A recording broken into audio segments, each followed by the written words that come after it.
Dạ. Nhom tịnh mau. Bài năng này.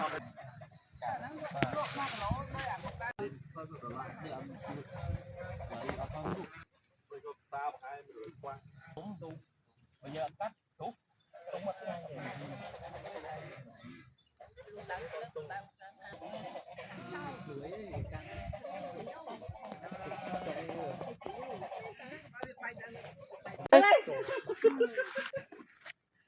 chia xí mà chết đây không có thôi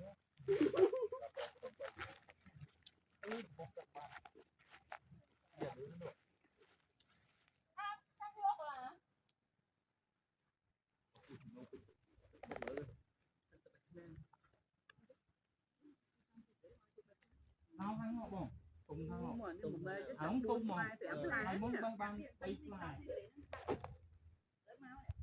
trong si đến ở lứa người ta ở lứa bác anh coi nó sao cái này mà thích